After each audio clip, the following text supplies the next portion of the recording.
All you tigers and tigerettes, welcome back to the Battlefield Banter podcast. I'm your host, Cody Black, with my counterpart, Big Johnson. Excited for today. Outstanding guest on. He was once called the fastest man in the Army, the most physical fit specimen you'd ever seen, Mr. Starsky Smith. Welcome, Starsky. How you doing, buddy?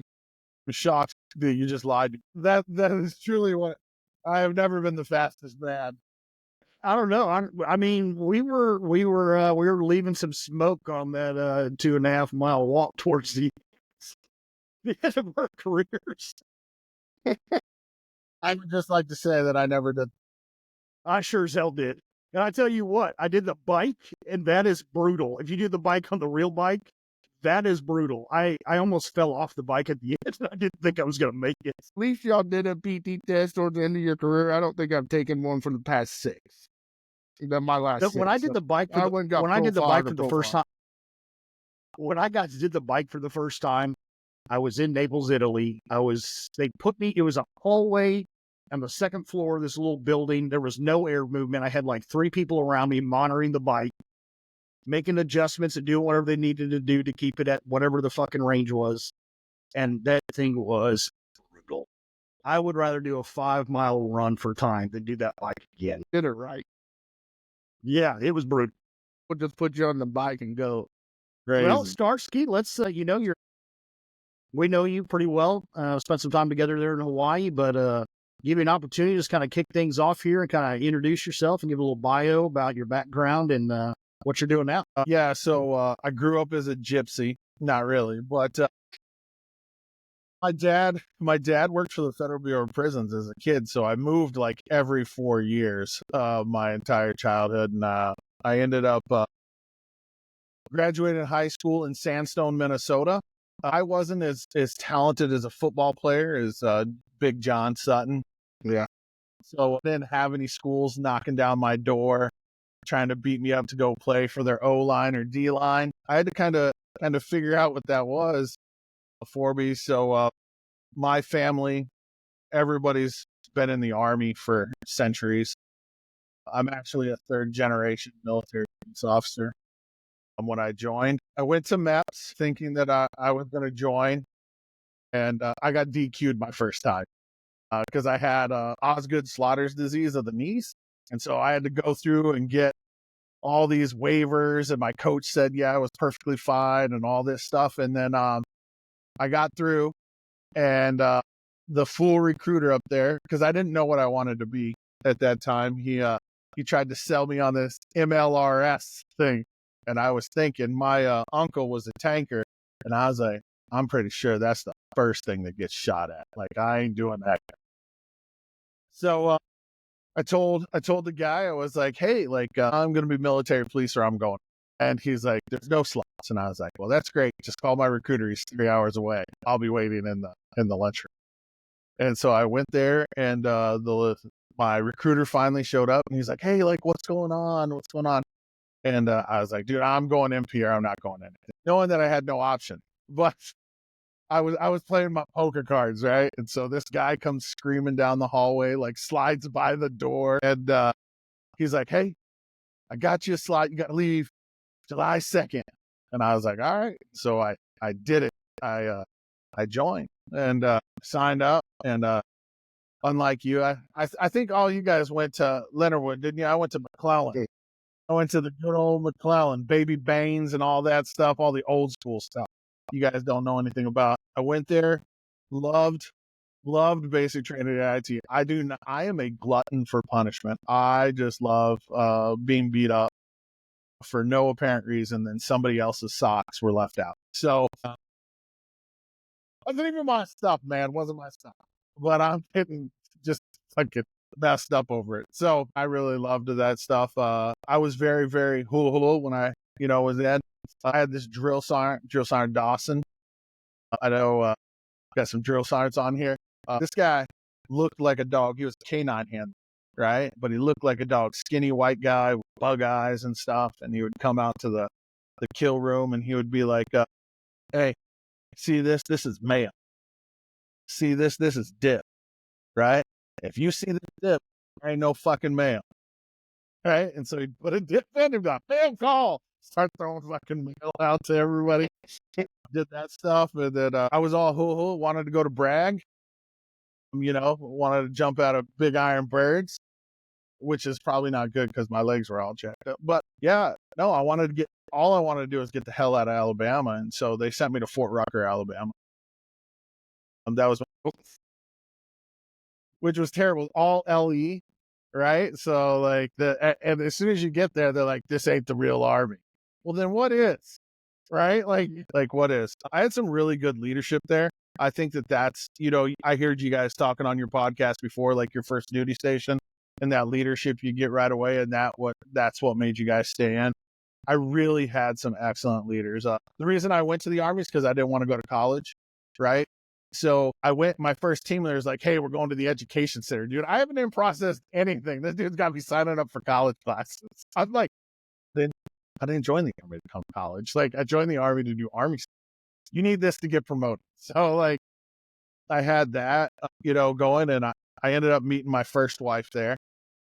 There's many more, but I met my first wife, and my kid was born and had medical issues, and her first flight was within the first 24 hours, and she got flown to Birmingham, Alabama, to the children's hospital up there, and like I had no clue what to do, right? Like, I'm a young man, just had my first kid, first marriage, and I had no idea. I had no idea what taking care of myself, even soldiers.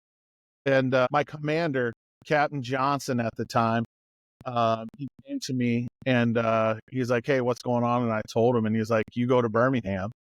And I was like, all right, but like, I'm supposed to leave to go to Korea, right? He's like, don't worry about it. We'll take care of that. And I was like, well, I don't have any leave to take, right? Like, I've only been to the Army like 2 years. And he's like, your place of duty is at that hospital. You call me every Friday and you give me a back brief on what's going on with your kid.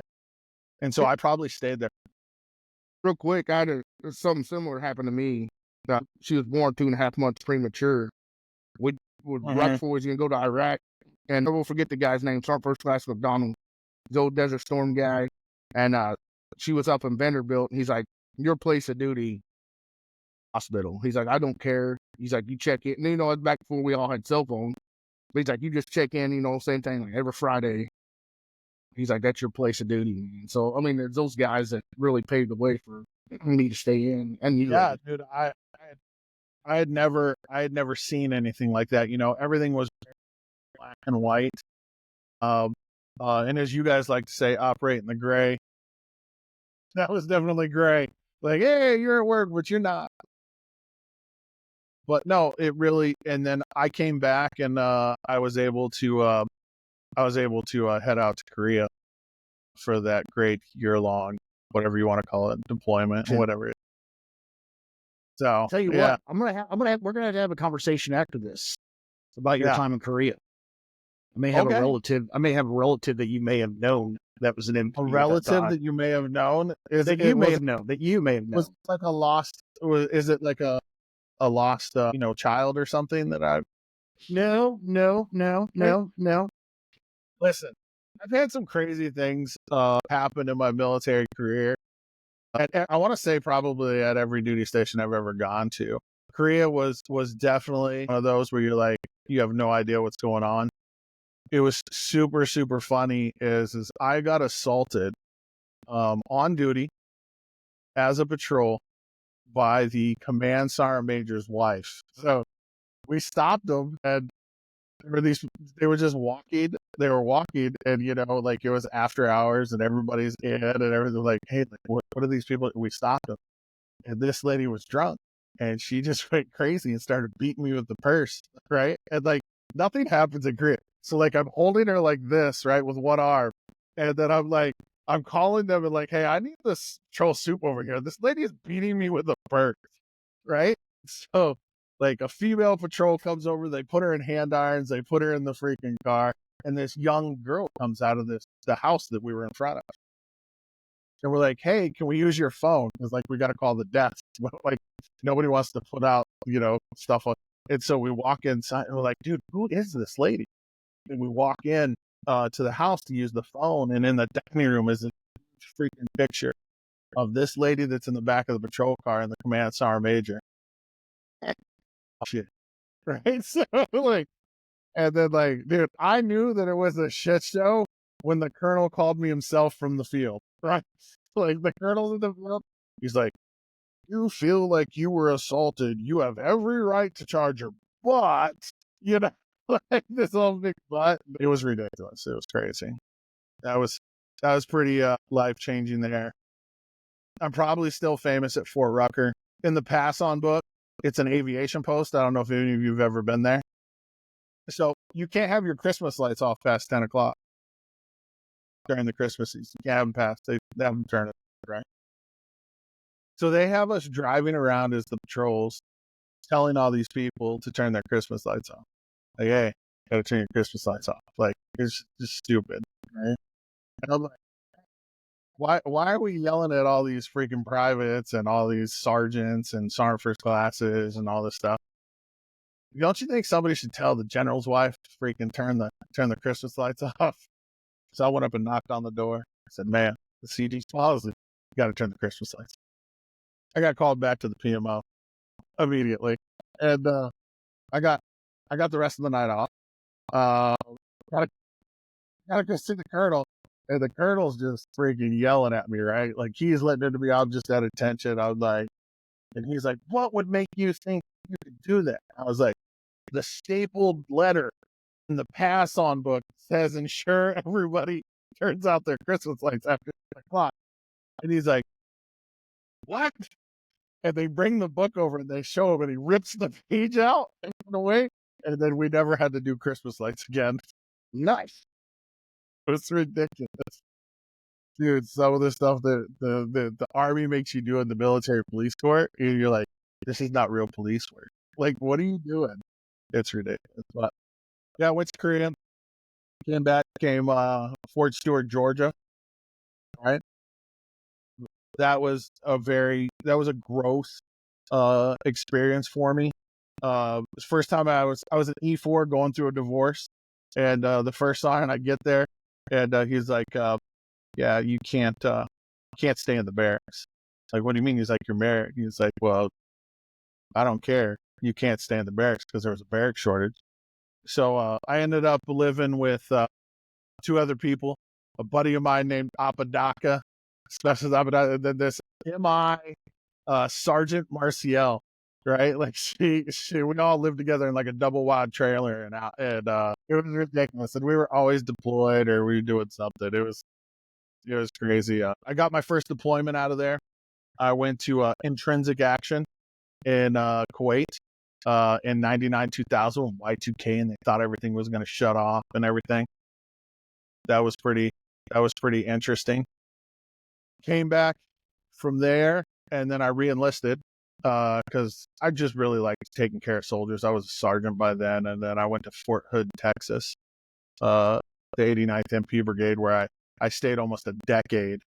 They used to have change of commands in the 401st MP Company, and they said the guidon and stuff will change, but the commander and first sergeant will always change, but the guidon and Sergeant Smith will always be here because I had been there so long. Right? 8 years there, 3 deployments, but yeah, it was weird. Fort Hood. I went there, came from 3rd MP Company when we still had division MP companies. I don't know if any of you guys ever heard of Angie Wilson, about Command Sergeant Major Angie Wilson. She was a tough cookie. And I reported there. It's my first time reporting to a station as a sergeant, right? And so, like, I have to go see the sergeant major so I can get positioned where I want to go. And I go there, and she's like, "How you doing, Sergeant Smith?" I was like, "I'd be do better if I was division sergeant major." And she's like, "You better leave that shit at the door." Listen, I ain't going to first cabin before ID. All right, what you got for me? And then she started asking me questions about Marne standards and the Ruck March and all this stuff. And then she forced me to go to the SRT team, the snow removal team, Fort Hood, which I literally hated. There were some really good guys on there, but we had this guy, called him Joker. He was the team lead in there. He was a combat photographer before he became MP. And so, you know how I am. I'm a jokester, so I would always lay into him and stuff. We didn't mesh well. And so, you know, as an NCO, you come up on your 90 days for your NCOER, and you don't want a crappy one. You know, even though your bucks aren't, you don't want a crappy one. So, like, I went to the commander and talked to the commander. I was like, hey, I don't think this is gonna work out. I need to go back to I need to go to the company or something. You know, lead soldiers. I'm not doing this. Like, this isn't. And she told me, well, like, if you don't make it in SRT, you can go to MPI or traffic. Or I was like, ma'am, you're not listening to me. I was like, unlike the rest of the non-commissioned officers in your company, I want to lead and train soldiers. And that didn't go well in the conversation. She started yelling and screaming at me. I ended up in the first sergeant's office. First Sergeant Staten, who was married to the command sergeant Major Staten. I don't know how that shit works out, but yeah. And so she called him, and I ended up in the 401st MP Cup there. Gotta go to some cool deployments while I was there. I went to Gitmo, opened up Gitmo. Anybody been to Gitmo here? Yeah, Gitmo was we were the first ones there. So, yeah, it was quite lovely. I got to meet 3-star General BB Bell down there. That was a cool thing. He was the first field grade officer that never lied to me.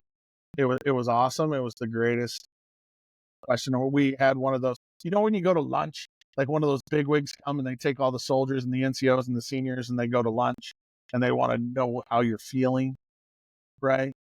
And so, like, everybody's complaining about the internet sucks and freaking our sleep conditions and like this. And I was like, I didn't want to hear any of that crap. I was just like, hey, I was like, where are we going? And he's like, well, that's a good question, Sergeant Smith. And he's like, I see 3 Corps in Baghdad sometime next year. I was like, hey, cool. And then 365 days later, where was I? First time I've never been lied to. First time I've never been lied to. So yeah, did 3 tours in Iraq, had some cool times there. And then left there. I went to Fort Irwin, California. That was really cool. The Army was really big on, you know, us being combat arms during the war, and just started that switch. I got to do a lot of cool training with the San Bernardino Sheriff's Department and the LA Sheriff's Department and stuff like that. Out there with my guys. And then I met you guys in Hawaii. And you're like, who is this weirdo running the law enforcement certification? The way True. I got hammed into that job, by the way. Sergeant Major Sneed. Remember him. Sergeant Major Sneed. I had gone there and I was trying to get on the deployment to go to Afghanistan, right? And so they left, and then I was like, hey, I'll go with the next company going. And they're like, dude, you're not going to be able to go. They're like, you have too much platoon sergeant time. And I was like, is there such a thing as too much platoon sergeant time? Is that really a thing? They're like, you have like over 3 years. So I was like, all right. So they're like, we're going to have you do this LE. I'm like, what? We got this new manual and stuff that they sent. And they're like, hey, build all this shit from scratch. And I was like, what are you talking about? I was like, yeah. I was like, dude, all my peers are going to laugh me out of the build. What you all did. So, but yeah, I brought in Taser, everybody else, and freaking made that thing what it was in Hawaii. And then, then I came to the company over there and watched YouTube shenanigans. The best part was sending Codye to Guam. All right. Like, I was like, dude, I got my hair. Just send that dude to Guam guarding some damn missile. Like, you can't fuck that up, right? Like, I was like, it was a heck of a time, man. Top secret. They asked me to defer my orders to Italy for that deployment. That was ridiculous. I was like, but yeah. And then I just stayed there and then retired out. And then started working the corporate world. Started thinking about getting out in 2015. Obviously, I got out in 2016. Obviously, I had a pretty good resume when it comes to law enforcement. And so the whole thing in St. Louis kicked off. And I was like, man, do I want to get shot at for the next 20 years? And I was like, I don't think that this is going to work out. I'm like, I don't think I was just like, dude, how do I transition? And so I was like, how can I take my leadership skill set and like what I kind of like to do, which is talk to people and get them to tell me crap. And so I kind of found my way into the loss prevention. So I did that for a while, and then I moved to Sam's Club, where I did that for a while. And then I got into medical marijuana, Noah Botanicals, Hawaii. You ever got shout out to them? Promo, no discount. All right. But shout out to those guys. They run a good business. It just, one of those things. Had to move on. And then I joined Napa Auto Parts, Genuine Parts Company. I was out there for a little bit, and then I got promoted. I don't know if it's much of a promotion coming from Hawaii to Chicago, but the weather is definitely different. So I've been doing this for about 5 years, and then I'm just working on mentoring and helping, vets getting out and stuff, trying to do what I can. So that's pretty much my story. Hated when this guy was the DO. He's talking about getting assaulted by Major's wife. I was a patrol suit once. He was the DO. I'll never forget. I get a call. Hey, this guy won't get out of a taxi cab. He won't pay his taxi, whatever. From Cooter Brown. I go over there. I go in the car to get this guy out. He punches me. Boom, right in the face. Boom. No, I'm this guy on the ground. I'm bleeding. I have this guy on the ground. Next thing I know, Starsky Smith got him on the ground. Stop resisting. Stop resisting. I was like, well, we went to town on that dude, man. But I'll never forget that. I hated when you were DO. Something was always going to happen, man.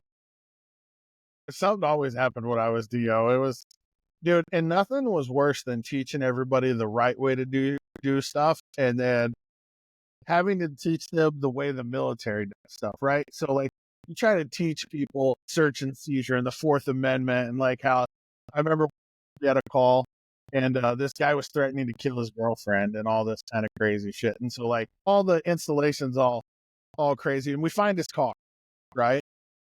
Find his car. We don't know if the gun's in the car. We don't know if he has a gun. He doesn't have a gun registered on book. And I tell the patrolman, hey, get the Slim Jims out, freaking pop the locks on the car and pop the trunk open. Let's search the car. And they're like, but Sergeant, we need a warrant. And I'm like, no, you don't. Just do it. And they're like, Sergeant, in your class, listen, I got what I told you in class. This is real life. Get it? I was like, they do it. We don't find any gun in there. And they're like, hey, Sarge, like, I don't understand why you taught us one thing. We're doing it. I was like, dude, it's the arm, right? I was like, worst case scenario, you find the gun. Where's it going to go? It's going to go in a little baggie. We're going to take it over to the station, and his commander is going to sign for it, right? And then it's going to go to the arms room. That dude's never going to see that again. He's going to get charged. Dude, no one is going to complain to us about his Fourth Amendment right being violated. Even at the end of the day, if they can't charge him for it. Like, the gun's out of the situation. Like, the base is safe, right? Like, no one's shooting anybody. Like, end of the day, that's what you're going for. Like, I'm not worried about the legal ramifications of me searching this guy's car because he's a soldier, like it's so like, it was always funny when we had incidents like that. So you're like, hot. Pulling DO, because I was always afraid something was going to happen. And sure as shit, man. We just got back from Guam, law enforcement in a heck of a long time. I'm DO, I'm checking all the buildings or whatever. And I'm cruising up over there by the parade field there in Hawaii, and I see this car out there doing donuts. I'm like, oh. He takes off down the, what was that, Lyman? I think it was Lyman Road or something. He takes off in the opposite direction. I got to chase this guy until patrol gets over here. Well, as I turned, the remote for the lights fell off over in the passenger seat floorboard. So I couldn't get the lights. Oh my gosh, dang it. I had my flashers on chasing this guy. But time he stopped, he done hit a tree, all kinds of stuff. And one of the traffic soldiers came out there, and she's like, I got this, Sergeant. about it. I'm like, thank you, because hot mess, man. See, I figured out early on I did not want anything to do with law enforcement. I think when I got to Hawaii and started pulling DO there, I hadn't worked law enforcement. The last time I had worked law enforcement, I was wearing BDUs. A lot of the whole MP Corps was like that. Yeah. Like, I remember the colonel like, hey, dude, you got to teach these captains and majors how to pull DO. And I'm like, what? Like, yeah, none of these guys did DO. And a lot of Sergeant First Classes hadn't done real law enforcement. Well, and when I got to Hawaii, I first went to the Brigade S3, and there was no DO. We set that whole program up. I'm like, there's no DO, there's no nothing. And they're like, nope. No, okay. They made us all do it. It was crazy. Well, it was so bad the soldiers didn't even know how to do law enforcement. They, wreck cars or whatever. The next thing you know, the whole leadership is out there riding in a car with the soldiers on patrol. Well, but we finally got back into a routine. I mean, if you think about it, in hindsight 2020, before the wars kicked off, like you went out to your green cycle, like the last 2-3 weeks or whatever your green cycle was law enforcement training, going back in. The whole company was going out doing law enforcement training to get you ready for the road. So you were getting consistent law enforcement training throughout the year. And then the wars kicked off. That all went out the door. All went out the door. Yeah. Yeah. It was a very, very different mind switch after 9/11, because we went from this to everybody thought we were tier 1 assets. Yeah. Downrange. And I'm like, that's not the case.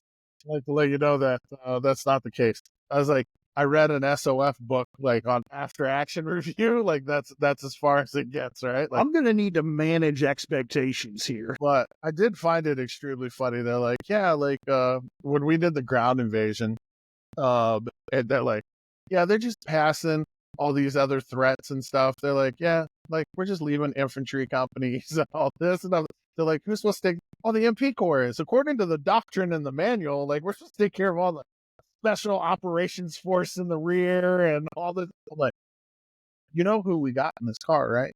This is not gonna happen. So big learning curve. I remember I had just penned staff sergeant before we went to OIF 1, and I want to say my biggest fear was trying to bring all these guys home, and not knowing, like, dude, imposter syndrome was in full effect with the war kicked off. Like, I played a really good job of thinking I knew what the hell I was doing, right? So, like, I was like, got one was my lifesaver, I did, I had some crazy stuff that happened in OIF 1. I had this one where we went on mission. We were supposed to go pick up these fuelers that never freaking showed up, right? Just never showed up. We go out there, sit there all day, and then go, and like the war's still going on, right? And so Third ID had just taken over all of Baghdad, and they were moving north. The Marines were moving north. They were taking the west. And long days, just long, super long days. And so we're going back, and we're in the old Humvees, no doors on the thing, feet hanging out. No one's wearing their helmet and stuff. I got my mics, hang up on the thing, and we're just rolling, and it's getting dark, and I'm not thinking anything of it. And I talk to my driver, and I'm like, hey, I'm gonna take a cat nap. Freak it, go up gas station. Listen, there's one gas station on this fucking road, dude. Gas station, hang a left, right, and then you go down the way, and there's an airfield, and the 101st Airborne's down there, right? So I was like, dude, you can't mess this up. Cannot mess this. This is. So next thing I know, I wake up, right? Like fucking something startled me or whatever. And it's like, hey, welcome to Baghdad International Airport. And I'm like, fuck it. Dude, I'm like turning this fucker around. Like when you started passing tanks, it didn't fucking like trigger something in you and kill it. And he's like, Sarge, that I'm like, hey, Gunner, what the hell you been doing? He conked out too, right? You're like, turn around. So we turn around, we go back, freaking, getting everybody's butt, freaking like, hey, people are going to take that, you got to do this in a cycle. Not everybody can just rack out at the same time. So we talked to that, and then I get called into the talk, and they're like, hey, you're going to go up to the airport and pick up these 3-star generals, and you're going to go on this mission with them into Baghdad to all these hospitals there, doctors and shit like that, right? So we go in my platoon sergeant. It's like, yeah, he's getting the maps out. First, he Sergeant Pieri back then. He was the first sergeant when he retired, but little Italian dude, Pieri, from the mob fam, Pieri, right? From New York, right? So little guy, great sense of humor, but like, he was like the godfather. So we get this mission up, we go, and he's like, we start going, and we go up there, and he's like, dude, how do you know how to get? Like, it just seems smooth. Because like any other time, dude, you're on a map like this, watching every like little thing, every click. That's 1 click, 2 click, right? You're like on this 1/1,000,000,000 map, trying to fucking figure it out, right? And so trying to figure out where you're at. And he's like, dude, you got us here flawlessly. Like, what? We actually came here last night. So he's like, what? Fell asleep, and the whole squad just kept driving. We came up all the way to Christian. He's like, right? So we get there, and we pick up all these generals. We pick up this whole like crew of people, and so we're driving. We take them out on this thing, and so we got these weird people, like these weird colonels, and so there's this general and there's this colonel that's in the back of this 998 with me with a pistol, and I'm like, all right. And so like there's a female major driving. Like, it's just like a hodgepodge of just people. And there's this lieutenant colonel that thinks he's in charge, right? And so he goes in the lead vehicle. He's TCing because he knows where he's going, right? He has no damn clue, right? And then Pieri's riding with him, and I'm in the back of this 998, so we can jump out, make sure we escort this general into all these hospitals and shit like that. So we go. Day goes perfectly smooth, dude. It was awesome. We had a couple flaws. We got out. Pieri ran into a hotel.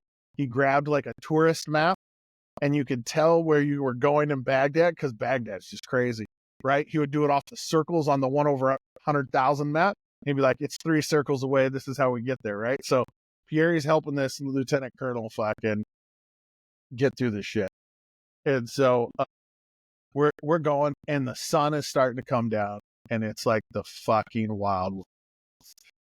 And we're driving, and we take a turn, and all of a sudden, I'm in the back of this 998, and a fucking sniper round. It fucking hits the back of the truck, right? And I'm like, oh shit. We just start shooting in the fucking direction of the fire. And then another round goes off. We take another turn, and then we end up in this intersection where all these dudes dressed in man dresses, and they're like shooting down the street. We're shooting back at them. And the 2 corners of the buildings, they're firing down at us. And the first truck had passed through the kill zone already, but he turned around with the Mark 19 and shot at the building over the compound, right? And so it goes off, and this thing blows out the 2nd floor of this fucking building, right? And this one of the people in the back of the building, they're shooting RPGs, going all crazy. And we're shooting, and I hear a pistol going off, and I'm like, what the fuck is going on? And it's this lieutenant colonel, got a window shooter. Oh, and I'm like, bro, get down. Like, this is not time for this shit. Like, so like we're laying on the back of the truck trying to protect him. I'm like, dude, you're a doctor? And he's like, yeah. He's like, I was an SF medic, right? Back in Vietnam. He got out, became a doctor, and then they like recalled him back when the war, because he had some profession or whatever, and they just honorary made him a lieutenant colonel, and then like sent him to Baghdad to freaking do these assessments and stuff. So he was a badass in his day, but like, bro, you only got a 9mm. Like, they're shooting fucking 7.62 at us. Like, what the fuck are you doing? And so like we get lost, right? And like Pieri's looking, and Pieri's hanging out the back of the armored vehicle, like shooting at people. like half his body's out the car, like freaking shooting at people. It was ridiculous. And so we stop and we regroup, and Pierre kicks the lieutenant colonel in the back seat. He gets in and he's like, "I'm gonna get us out of here," because like we went through that firefight, and then we went through like a third ID was in a firefight. We just drove by him, drove like right in front of him, just lit it up, and just drove by. It was ridiculous. And then we get back to the air station, and like everybody's like, counting ammo and freaking everything and like reloading and everything. And this ginger major she's like, "I don't want to hear no shit about female drive." So I was like, "You good in my eyes, ma'am. You good in my eyes." So I saluted her and let her go on her way. But it was fucking crazy. It was like my first day in Baghdad. Well, actually my second. But so speaking of Baghdad, and first day in Baghdad, where were you stationed at? Where were you stationed at when in Iraq? Well, it depends. When you talk about station means a permanent slot. I did live in a horse quarters in the palace, like where the palace is, the moat. There's like this line over here. We got to go over there. We got in trouble because nobody had showered in probably like a month. And so the guys saw water and they all got freaking butt naked and jumped in the lake. Right. And so Gary's getting our next mission for the day from over there. Like, what's in the fucking swimming naked? Fuck, Gary's like, fucking my guys. And so these guys are like with bars of soap washing, and they're all having a good time and they're jumping around, and then like a dead body floats by, and they're like, "I'm out." They all go up. So around that pond, you had obviously the big palace. It was the Awful Palace where everybody worked at, and then you had there was another big building. I lived there in that palace for 4 or 5 months. Yeah, 4 or 5 months. Yeah, those good times. That place, it was probably better when you were there than I was there the first time, because like there was still shooting. They were still clearing the fucking place. So yeah, this was 2004. Yeah, this was 2004. Yeah. So but I guess my question was, so like I know when we flew into Baghdad, you fly into BIOP and you have no idea the setup of anything. We leave BIOP and I think we're out. We're in the shit now. They've got like 60 of us, nuts to butt, in the back of a 5-ton or whatnot, just getting ready to head over to Cuervo, or on our way to Cuervo, where we're supposed to be stationed, whatever, staged. And we've left BIOP, and I think that all these Iraqis, I'm out in the wild now. And so everybody's freaking out. Everybody's got their guns pointing at all these Iraqis. And then finally somebody lets us know about a half hour later, like, we're still on victory, and these are just workers. All the dudes. Yeah. That's fucking fun. You guys are gonna fucking start the international incident. So, dude, nothing was better than traveling at like 25 miles an hour when we crossed the berm, right? So we crossed the berm into Iraq and we're traveling. And like the radio traffic is fucking nonstop for like the first 2 hours. You see that white car with orange doors? I think that's the same one that no, that's a fucking taxi. Everybody's got a white car with white doors. It's like, you don't realize that your first day in country, you're like, hey, every car is white with orange doors. It's not the same car. It's a taxi going the other direction. So that stuff was crazy. And it's even funny. So my wife now, so I got out of the military and we were going to the Philippines to see her brother graduate, right? He was over there going to culinary. And so she's like, "Hey, do you have a passport?" She's like, "How did you go to all these fucking countries and you never had a passport?" And I was like, "Well, they didn't ask me for it when I crossed the berm, right?" Like, I'm like, they don't ask you when you're invading their country, like, how, "Can I please see your passport, sir?" "Oh yeah, like here it is." I was like, "No." She's like, "Oh, that doesn't make sense." So that was her first figuring out of the military doesn't use passports to get into third world countries. When I flew into, it was 2003, I was coming from Kuwait to Baghdad, and I was there. I was a private, and I had, I think, a corporal with me and some other person. But we flew into Baghdad. Sergeant Major Preston, who wasn't the Sergeant Major of the Army yet, he was sitting across from me, And there's all these sergeant majors, and they're, we're flying in the back. He's like, he looks over, he's like, you know who this is? I'm like, no. He's like, this is the future sergeant major of the Army. I'm like, cool. We're doing a combat landing, and this dude starts throwing up everywhere.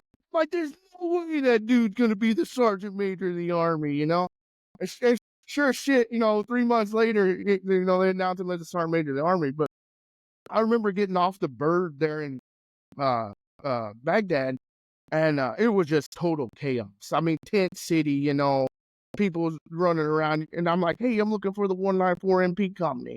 They're like, you just got to get out there. When a truck comes by, you got to look at the truck, wave them down. We're sitting out there, the private. I'm like, I have no idea what I'm looking at here. And somehow I was like, 4MP company, because they deployed a few months before I got there. So, so you're a replacement. Yeah, replacement. Yeah, replacement. Your life wasn't as valuable as the guys that drove it. My God, no, it was such chaos, man. Speaking of, the term replacement, it just made me think of something. One of the first few days, I don't know if you guys had to do this, one of the first few days once we got settled in Iraq, like they just lined everybody up in the company, and you went through and got your picture taken so that if something happened, they had a picture of you at the end. I was like, this is depressing. We're just all planning to die. We did all ours back home, like with the flag in the background and everything. In case they had to make a fire for you. Yeah, no, that was definitely like, hey, we're gonna have photos and do individual.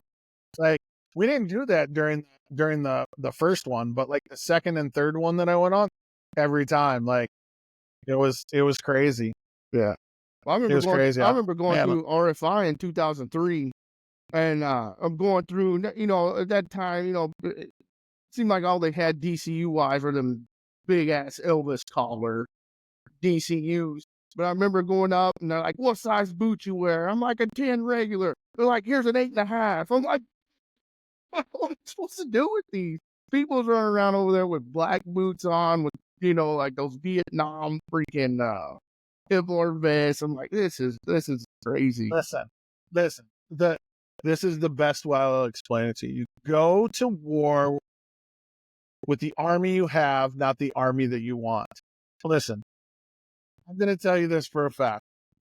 We knew we were going, right? And so, like, I didn't want to wear green. So, like, I literally bought an additional 2 sets of BDUs off the freaking market. So like we wore the flak vests. Those were ridiculous. Yeah. I don't know. That was, so we had that. And then, I was one of those old school guys. I guess old school. I had an H harness. Like, I was the only one in the company with an H harness. Cause I didn't like the vests, the LBV or whatever. Yeah. I hated that. So I went and bought my own stuff. I had prior to the war and everything, I had grander visions of myself back in the day. I had actually gone to, in, what was it, 2000? 2000, I went to selection, which I failed. Like, I have no problem admitting that. Like, obviously, I wasn't a Green Beret. So, but is what I will tell you, I fell down a ravine. They asked me to come back, and then the war kicked off. So it was like, what do you do? So I was like, well, this seems like a much easier path than running into bullets. So I went that path. But I will tell you that even though I failed at that, I learned so much in that time that I was there. That has got to be the number one land navigation course that I've ever been to, ever. Like, in the Army, even out of the Army, like, no one ever breaks it down for you. This shit is hilarious. You're going to laugh. But they break that shit down that even Codye Black could fucking understand it. That shit is fucking funny. They're like, they throw up a PowerPoint. This is Earth, right? And you're like, why the fuck? And then they just break it down. This is the UTM and how it fucking works. And then this is how it breaks down into this. And this breaks down into this sheet.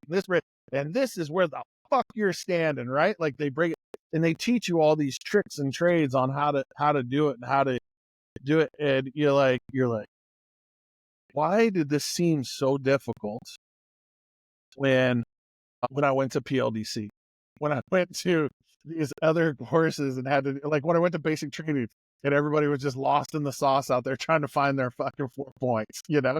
You're like, I think I found it, right?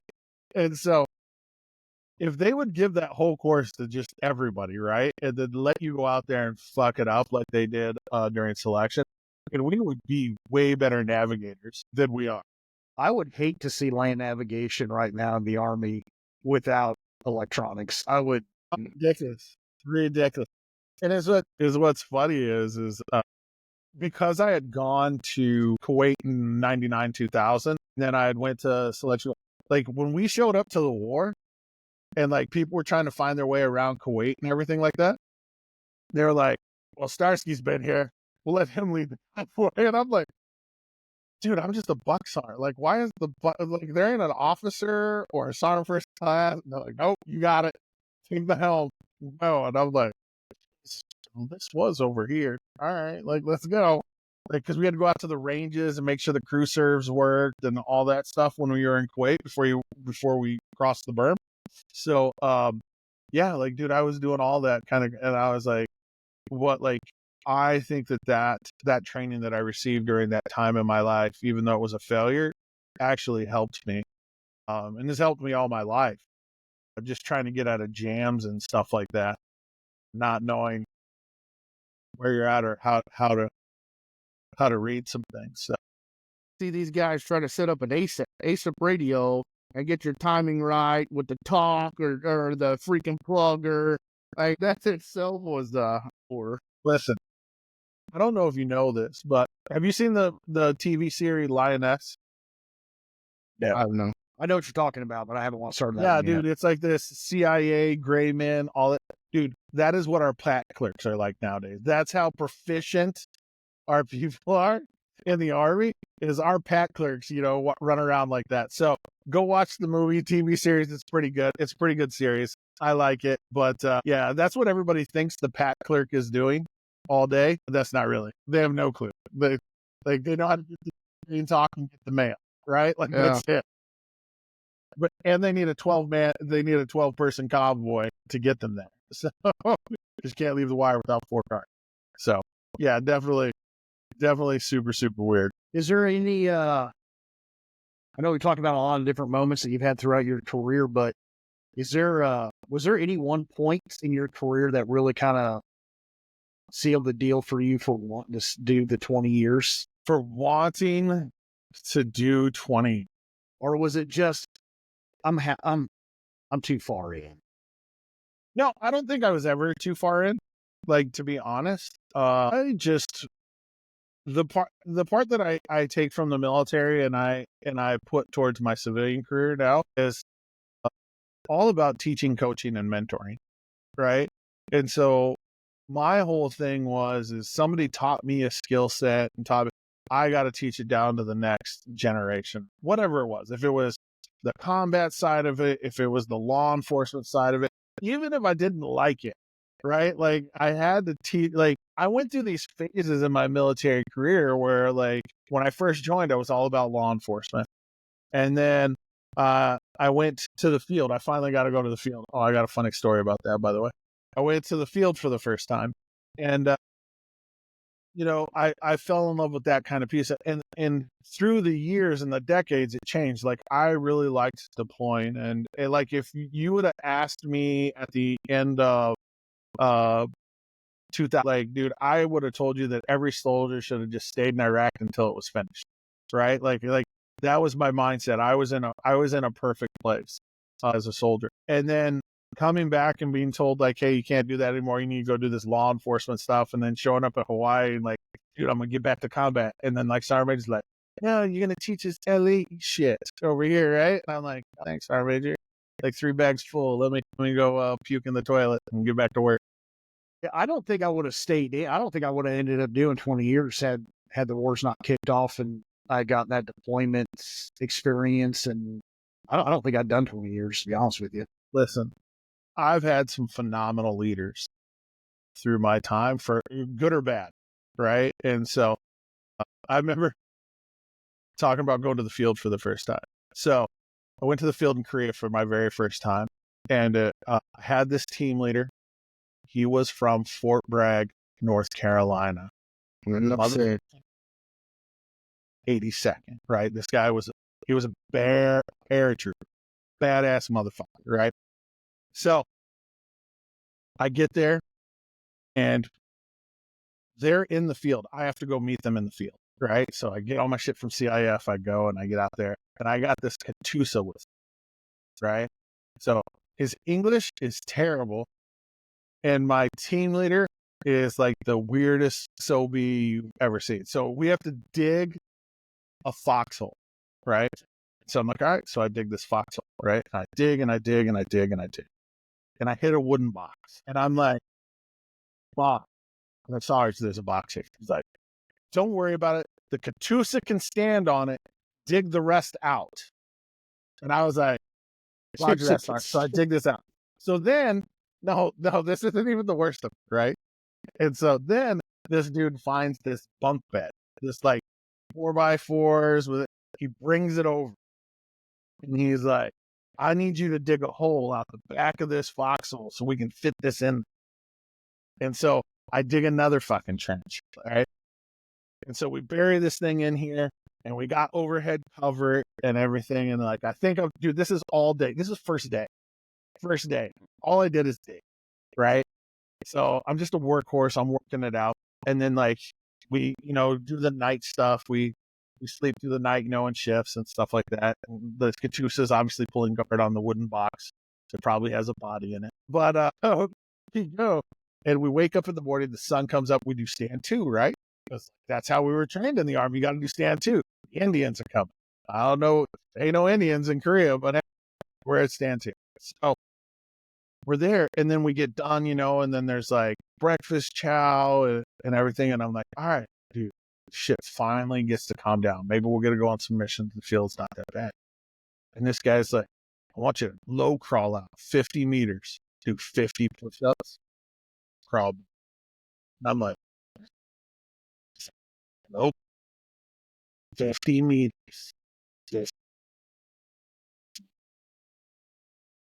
Roger that, son. Fucking low crawl out there. Fucking do it. Come back. He's like, after fucking low crawls out there, does his 50 push-ups, sends a Katusa out there. Fucking does probably like 20 push-ups. He comes back, right? And like we did sit, flutter, fuck anything that was low level, right? But like you were covered. And we did that for hours.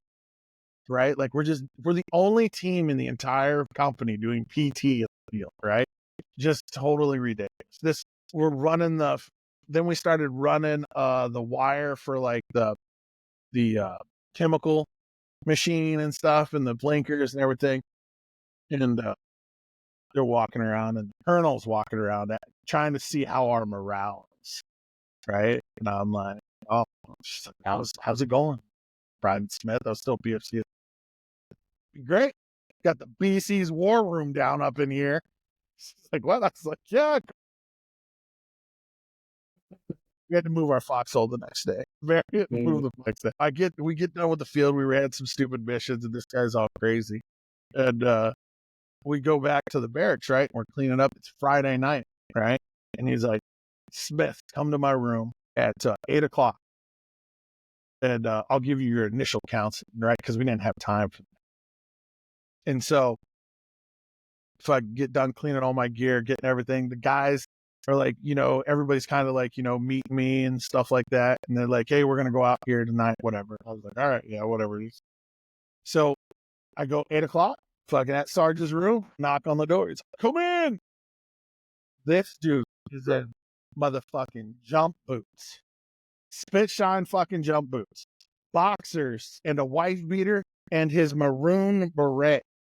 Right? Working out. He's doing curls in the mirror.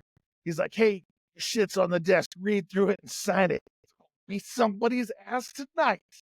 Yeah. It's all fucking punks and shit. And I'm like, dude, read this shit, sign it, get the fuck out of here. But he was a great team leader. He was just one sandwich short of victory. He was like all about Brad. It was So, ridiculous. what was in the box? I have no fucking clue. I'm guessing that it was a bun, right? But I'm just saying it was super, super weird. Because then, like, I went on this like history thing when I was there, and they talked about how like they buried them in boxes and stuff, and like they're called happy mounds. And like, if I think back on it, like the area they were in, like that had to have been a happy mound. It, it was ridiculous. It was quite ridiculous. But that's some of the crazy stuff that I went through. That like, even though I think it's crazy now, looking back, but like the camaraderie and just like some of the antics that happened during the service. What on earth? I had all kinds of crazy. Do you have any fellow service members that you work with? That I work with? No, not now. There's trying to think if there's a few, but like they're in other departments. There's a guy that works for our company. He was with like the Air Force version of CID or whatever, but he works on the HR side of things. So you know how HR is there. But like I work with a bunch of like retired, like I got a guy who's a retired Kansas City State Police guy, and he's got some hella stories. So, but then, a lot of people just been in the loss prevention world, and like, you'd be amazed some of the stories these guys, and you're like, what on earth? Like, this doesn't make any sense. Why would somebody do this? So, What's your big it's crazy. No, advice to give some of these guys that are thinking about getting out, like especially retirement? I know for me, like it was a shock learning some of this stuff, and you kind of hit on it earlier. What's some of your advice that you'd give some of these guys getting ready to get out? no, some of the advice would be, dude, you got to be humble and you got to be willing to start at the bottom. Everybody thinks, the guys that were before me and, I checked on and stuff like that. Like everybody thought that they were going to get these $100,000 a year jobs, and like, you're not a tech bro. You're not getting, oh man, you got to have a mindset of, yes, you have these skills, attributes, and leadership abilities, but they don't know how it works. They don't understand what you bring to the table on the civilian side. And so you have to show them. And sometimes that's about starting at the lowest level. And so I will tell you, when I got out, like I set myself up for success because I didn't plan it, that I was going to get a 6-figure job. Like I knew I had to go. I started as a lonely loss prevention guy at Home Depot, working the weekends. And everybody used to walk up to me because in Hawaii, I'm a big howlie. And they're like, are you the store manager? No, I'm not the store manager. I'm a customer. I'm shopping. Like, leave me alone. Right. And so, but then I'd be like, hey, by the way, stop cheating, come back inside. And so, loss prevention's been crazy, like that kind of stuff. But like I started at the bottom, but like is what I would tell people is, yes, you might start at the bottom, but people are going to notice you much quicker just by your presence, just by how you communicate, just by how you perform. And you're going to move up the ladder way quicker than you would if you just came in straight off the street, no experience in leadership, no experience on how the world works or how to interact with people. I always find that, and then the thing that people don't have in the civilian world that a lot of service members do is they don't know how to embrace the suck, right? And so embracing the suck is part of it. And the higher you get, the suck gets worse, right? And so being able to understand that and embrace it. And like when your boss tells you, like, hey, that's great. I'm glad you had plans for the weekend, but this needs to be done by Monday. It doesn't ruin your work, right? Like some people, like you tell them something, and they're like, oh my God, the world's over. My weekend's done. Like I'm like, I quit. I've given up so many weekends and holidays. It's like, this is not even a thing. Like, what time do we get it? And I would attribute that to my success in the civilian world. And I think that understanding operations at any scheme of it is the key. Because like I'm in the corporate world now, and I'll tell you, like I remember I wrote out like a 5-page op work for like this transition. Obviously I wrote it in the same pair, but I put it in civilian language, right? And they're like, dude, how did you think through this? Dude, it's systematic. It's a systematic plan. You just have to put those pieces in play and you don't say the mission twice. All right. Like, patient, how we're going to get there. Those were taken, it's back to God, right? Like, Yeah. I'm just like, if you take that skill set and put it into the corporate world, you will kill it. You will kill it all day. But the thinking that somebody owes you something, it's not about that. And I will tell you that I try my damnedest to hire vets, but it's hard. It's hard when you get into a job interview and you're talking to, and he already feels entitled, right? Mm-hmm. It's just a normal job. Don't start talking to me about the war. And like, dude, we're at a job interview. Like, we're going to talk about that stuff after the. Yeah. You just need to answer the simple questions and freaking be smooth about it and be articulate and do those things. And sometimes people just don't get that. They're like, we're in the MP Corps. I'm in the MP Corps. I'm like, dude, you were a corporal for 20 years. Like, that's not impressive. Like, Sorry, bud. just saying. There's just like, or like people will be like, yeah, like I was in this law, and you're like, yeah, what happened? It's just funny, but yeah, no, and like I told you guys earlier, I'm starting to start my own organization where I'm trying to help vets. Again, I'm in the process of doing that, and helping just people in those hourly jobs or their first management job, and just try to give them the skill sets that they need. And I will say that I don't know if you guys know about this or you heard. There's this thing called the Ikigai. It's a Japanese term, and it's about finding what works for you and what you want to do as a person, right? And finding out what skill sets you have, and then figuring out how do I make money off of it, right? Like, so that's literally what it is. It's like, hey, this is what I like to do. Oh, I can't make money off that. Throw that off to the side. This is something else I like to do.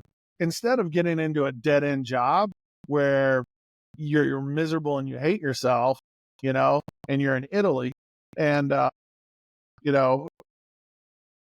of figure that piece of it out. And that's what I really found. That is, it's like, I like to talk to people. I like to find out problems. I like the interview process when interviewing subjects and stuff. And so I really like to use that piece. That's my pleasure, is to get somebody to get it off their chest. Starsky, you're a lot of things, and I won't go into what all those things are, but you definitely are a talker. Like, you can talk and you can break down somebody's defenses and get them to open up and talk. I think it's a real skill set that you've got, and probably amplified by the time that you were forced to do some of that law enforcement training that you probably didn't want to do. But yeah, no, I think it's something you'd be good at.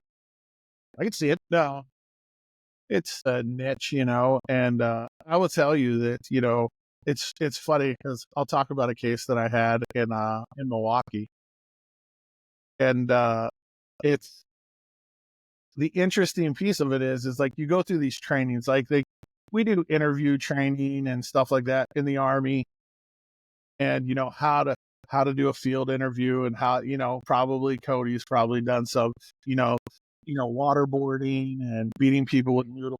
And I tell people, like, we don't waterboard anymore in the military. We use diesel, right? So then it's not against the Geneva Convention. Yeah. So, but no, like, in my field, we use what's called Wicklander, right? And it's a non-invasive technique. And so even though I have those skill sets and I talk to people, even some people don't want to give it up, right? Like, there's always professional criminals and stuff like that. Mm-hmm. But I would say the best part about getting to somebody is touching their heart, right? And touching. So I had this guy who stole about $25,000 from me.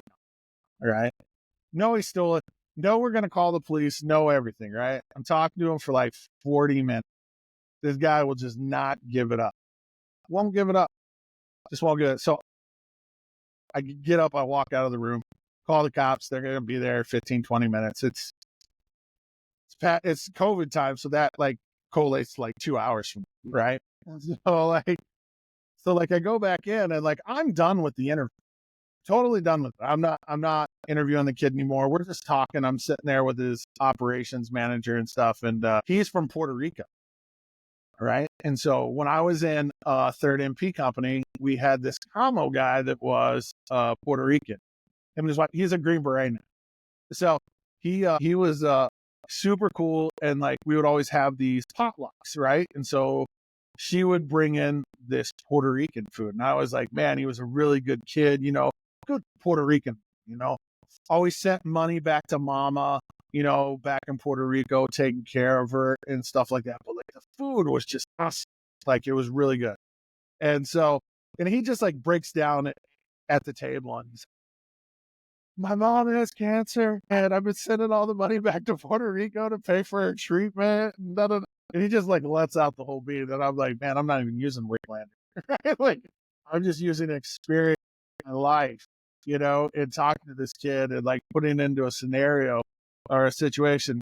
It just, and so he didn't want to be a bad guy. He was doing it for alternative means, and so that's what I like, to be able to get that, because no matter what you say, even us in the military, when we do something wrong, like it's way better to clear your conscience,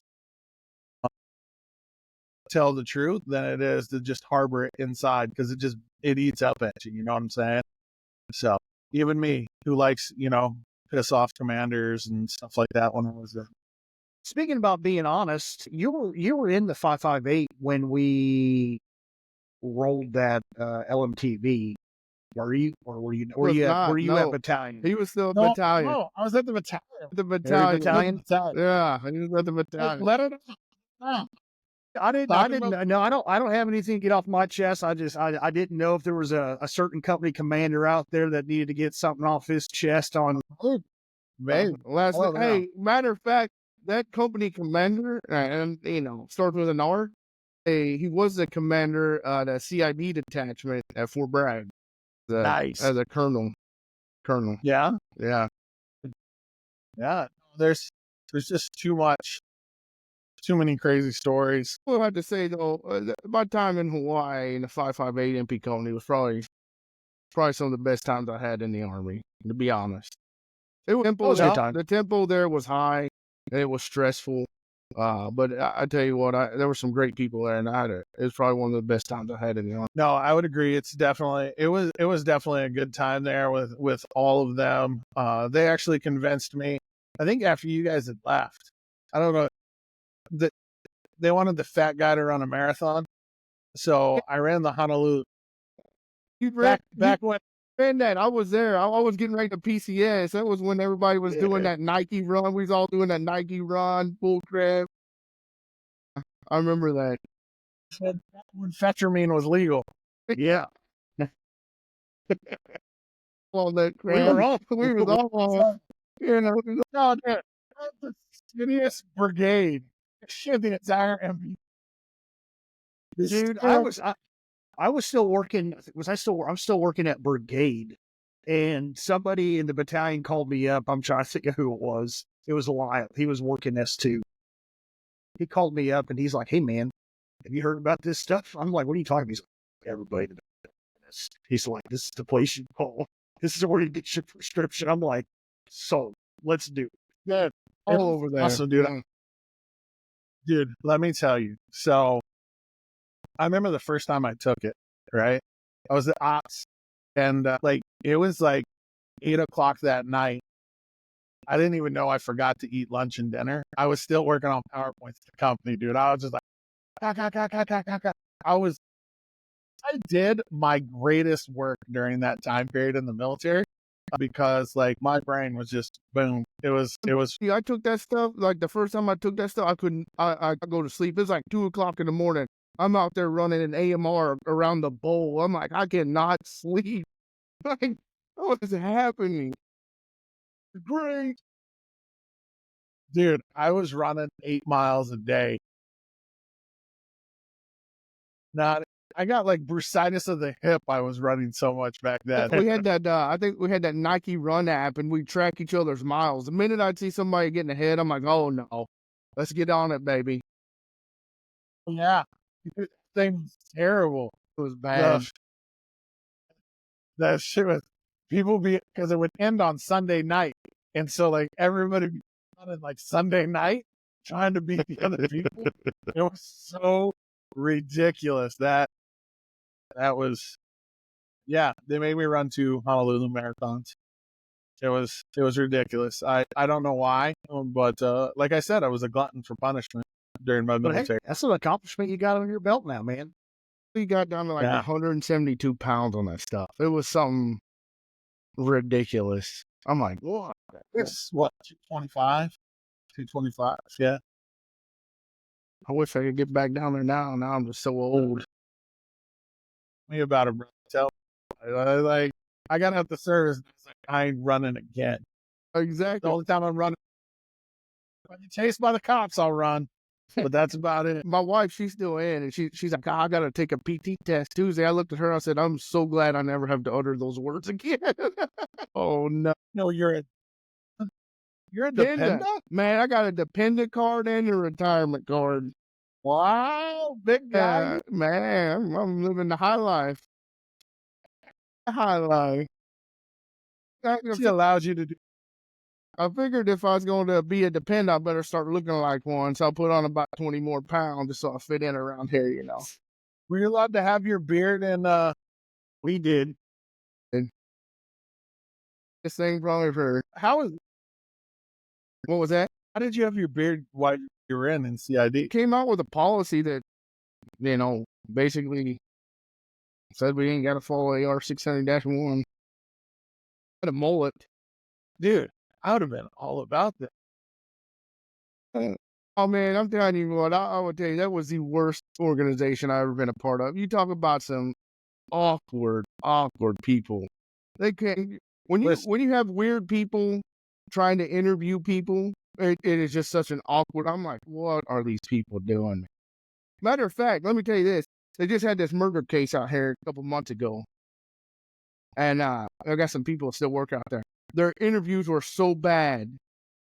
Had to have like where they brought in a outside person to teach these people how to re-interview people. That's how bad the organization is. Well, if they need someone to teach them, I'm here. You know, like just contact, you know. Well, they go in there and they try to be all structured and stuff. And they don't realize, man, it's just go in there and talk, man. Like that's all you got to do. No, it's not. I will tell you, even in the loss prevention world, it's extremely funny. Is people that can change on the fly, right, are way more better at getting confessions than people that are like by the book. Like, this is the next step, and this is like, it doesn't always work that way. But yeah, you got to be able to adjust. And I will tell you that is what the military has taught me. And the MP Corps, the thing that I'll give about the MP Corps that's better than any of the other services or any of the other MOSs is like, we were always in something. Like, it was always something ridiculous, or we had to go do this, or we had to go do that. So like that tempo never left. Like, I laugh and tell people, like, deployments were our downtime, you know, because like there was no stupid details, there was none of this. You weren't managing 50 freaking things other way. And by the way, somebody lost a rifle in the engineer company. We need to go up there and help. Like, a pair of NVGs missing. Yeah, I have felt more stress and anxiety in the civilian world than I ever did in the military. In any deployment, anything else, the stress and anxiety in the civilian world is much more, I feel. I think that comes from just and Starsky hit on it a little bit earlier. I just don't think they understand us in a lot of ways or what we bring to the table for those guys. And, we have an expectation too. Like we see a better way of doing things and they don't necessarily, I don't know, they don't necessarily see it that way. You know what I mean? We've had experience in a lot of different aspects of life and they just don't see that. No, I agree. And funny story, when I was working at Sam's Club, you guys remember the missile crisis in Hawaii where they set off the alarm saying that they had shot interballistic? Yeah. I was working at Sam's Club at the time during that debacle. And so it was super funny working with other managers. So like nobody knew what to do, right? And so they're like, close all the doors, don't let anybody in. And I'm like, what? What are you guys thinking? I was like, open all the doors. So I went over there, I opened the doors. I was like, hey, get on the loudspeaker. Send everybody to the back corner because the building was like half buried. And I was like, put them near the bakery where the food and water is, right? So I was like, if this thing hits, this building's going to collapse and we're going to be trapped in it anyways. We might as well have food and water. Like, don't hang out next to the jewelry section. That's not going to work out for you, right? And so like we get it, and then it's all a hoax. And my co-club manager, she's like, how did you stay so calm?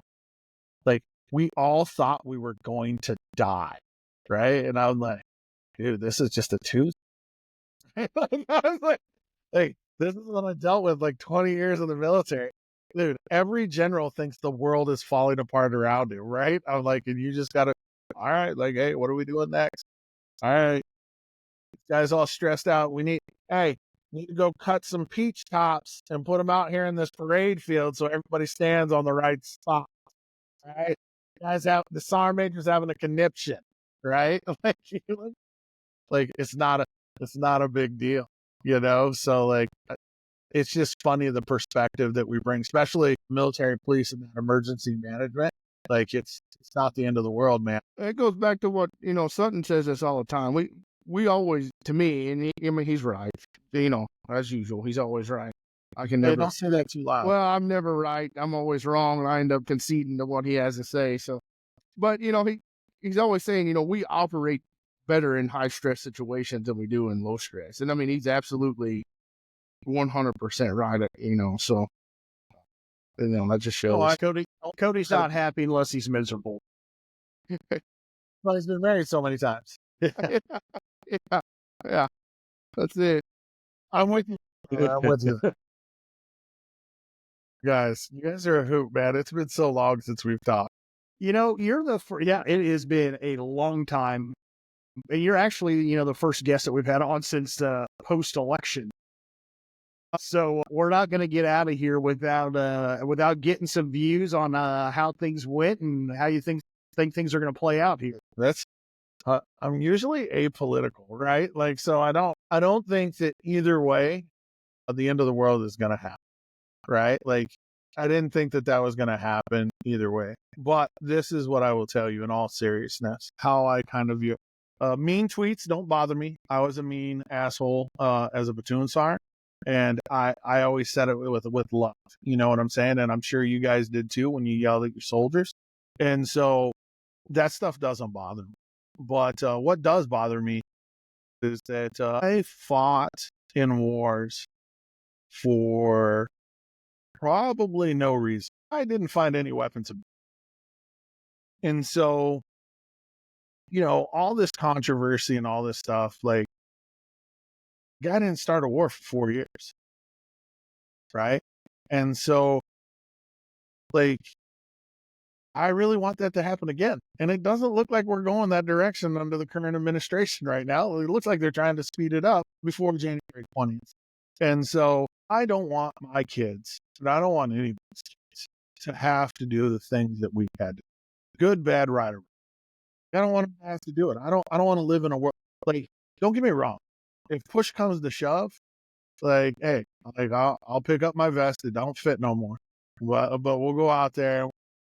Have to sew two together. We'd all be on that flight over asking the stewardess for the lap belt extenders. Can I get the extension, please? So like when you weigh those two against each other, you know, the only way to go is, in my view, no matter what you think about the economy, stuff like that. Like, do I think inflation is magically going to go down on January 20th? Prices are the prices, right? Like, I don't see this massive deflation happening, but we need to keep it from going up. I do think that our policies overseas are ridiculous. I think we give way too much money away for no fucking reason. And we have vets who can't even get medical treatment. Our VA is in shambles. We have homeless people everywhere. Like the whole immigration thing, I'm not pro or anti anything, but like we got to have a solution, right? And I'll tell you this right now, if you're a criminal, right, or somebody else, you're going home, right? Like taking it to the, right? Like, but like, yeah, like I don't think that it's anybody's fault that, you know, you were a kid and you got drug over here or whatever, or, you know, you're trying to find, like, just do it the right way. Just do it the right way.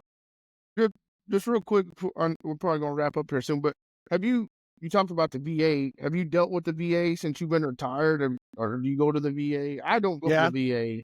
I don't think Sutton goes to the VA. I never even applied. I never.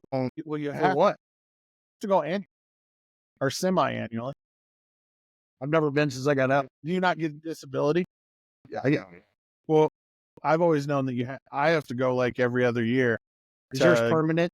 Permanent? No, mine's not permanent. Or mine is permanent. I'm not 100% though. I'm only 7. Oh, what the heck? I only did it the one time.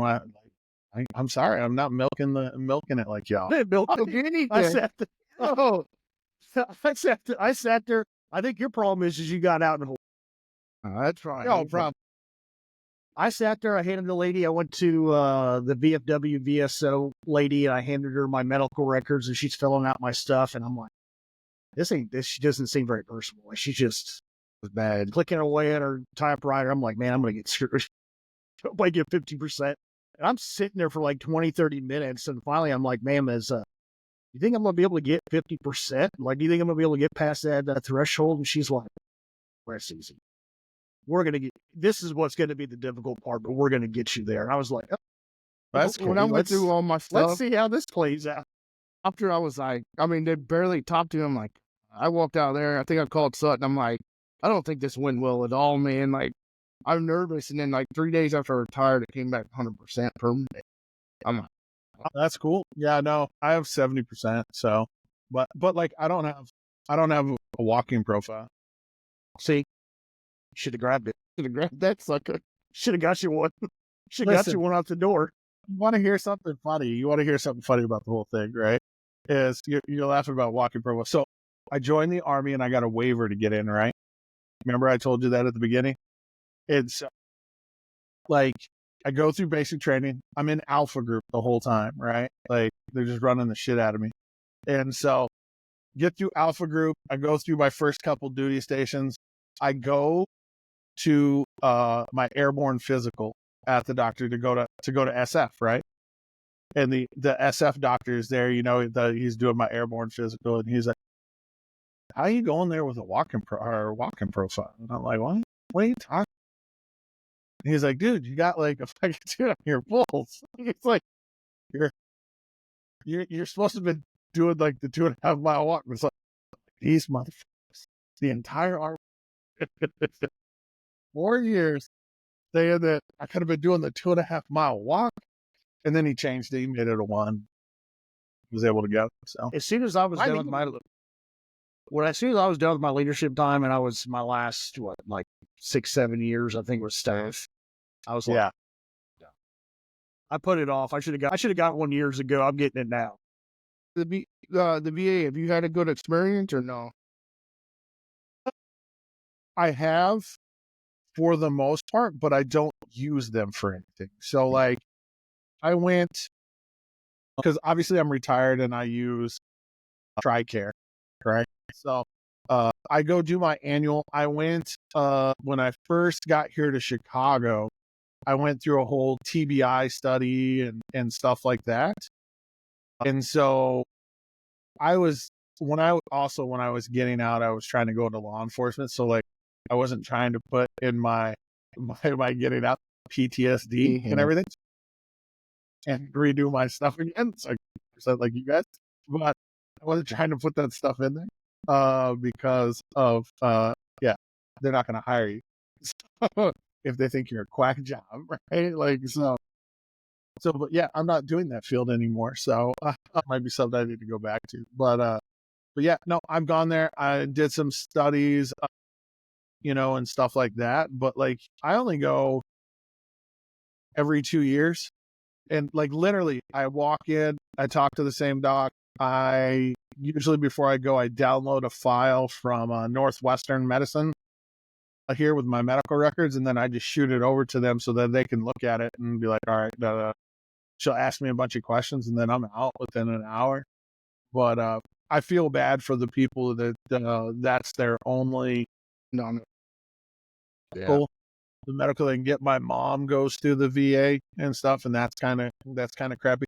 It's got a lot better. They got her on this like community care stuff. So like, now she goes to the Northwestern doctors, because we don't live in Chicago. I live outside of Chicago. But everybody in Illinois, you either live in Chicago or you don't live in Illinois at all, right? So live out west. So but yeah, I haven't had a terrible. I definitely think that it needs to be better. It should be the number one medical facilities in the country.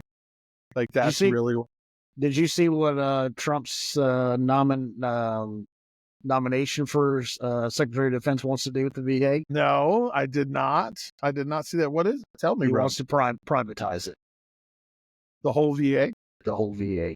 He's like, what? I'm telling you right now, I get my medical treatment through Northwestern Medicine here in Chicago, and all those facilities are A+.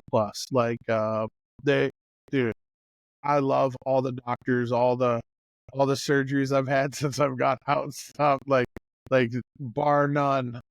Like, if I had to go to Triple Army Hospital in Hawaii, you got to get like something amputated. I'm like, do not cut this arm. Well, so he wants to. I think what I think I heard him say is he wants to privatize the normal traditional care that anybody in the U.S. would kind of need, and he wants the doctors and the staff that work for the VA to be focused on the symptoms, injuries, conditions that only vets would be impacted by, and focus on those things and expand those treatments and develop those treatments, and let the rest of the world do everything else they're already doing. And you guys focus on veterans. Yeah, no, I definitely think that something needs to be done about it.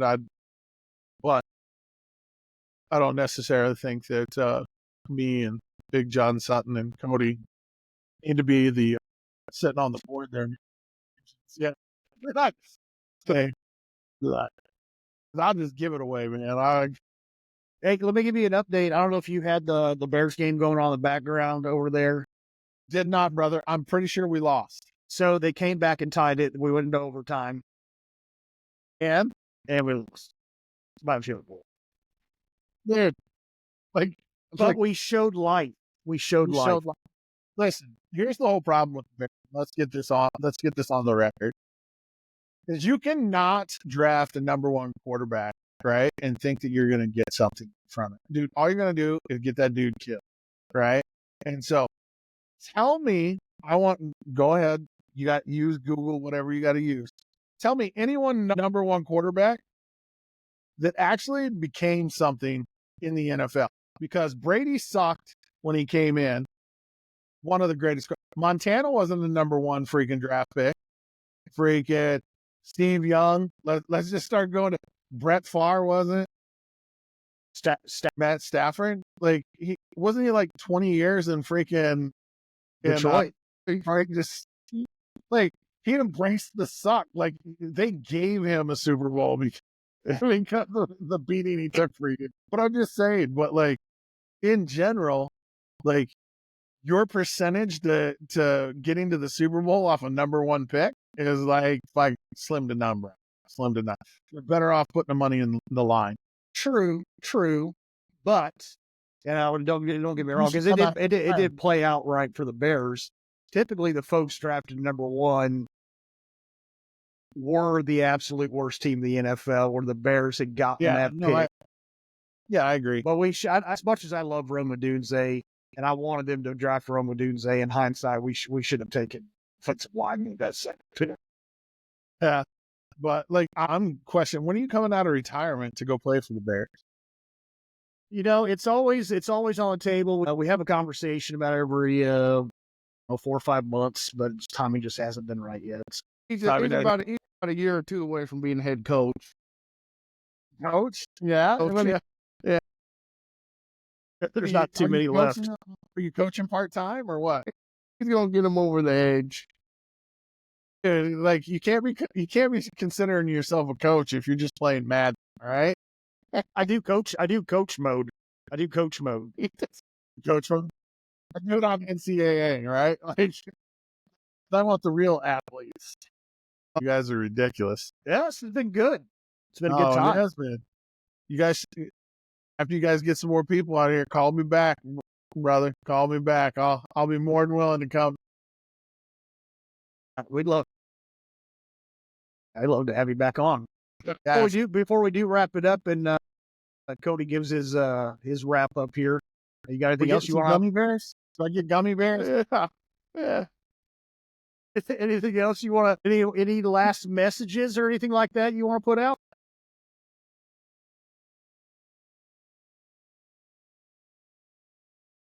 Oh, like where's my gun and guns? Right? Should have had you a gift. Every guest gets a gift. Yeah. Next guy will get one. Next guy. Okay. Your next time on here, we'll have your gummy bears. Yeah, we should do a live. Yeah. We'll do it in your living room. We'll do it in your living room. We'll have Cody shoot it. Sit on the couch. Drink beer. It's not a bad idea. Just saying. We should do some live watching the game. Or maybe we'll do the Super Bowl this year. Maybe we do the Super Bowl or something with the championship, NCAA. You know what? We all get together. You got a combination of different types of gummy bears in a bowl, and everybody's just eating gummy bears throughout the conversation while the camera's going. We just see where it goes. That'd be a good time. See who grabs the gummy bears and who grabs the fully loaded ones. Passed out before you knew it. No, first quarter, it's over. It's over. It's a wrap. Over 40, give us some gummy bears. It's done, son. Yeah, no, I agree. Okay, You want to wrap it up? Once again, thanks for coming on, Starsky. It was a pleasure having you. And talk about, hey, if you're feeling down, depressed, or need anybody to talk to, hey, we know suicide thing amongst vets. Reach out to somebody. You can reach out to any of us. Big John Sutton will put up some suicide hotline numbers at the end. It's a pleasure to get on here and discuss our past and to talking again next time. Big John, what you got before we get out of here? Hey, we appreciate you tuning in. If you could, please like, share, and subscribe, and pass the word. We appreciate it. Peace.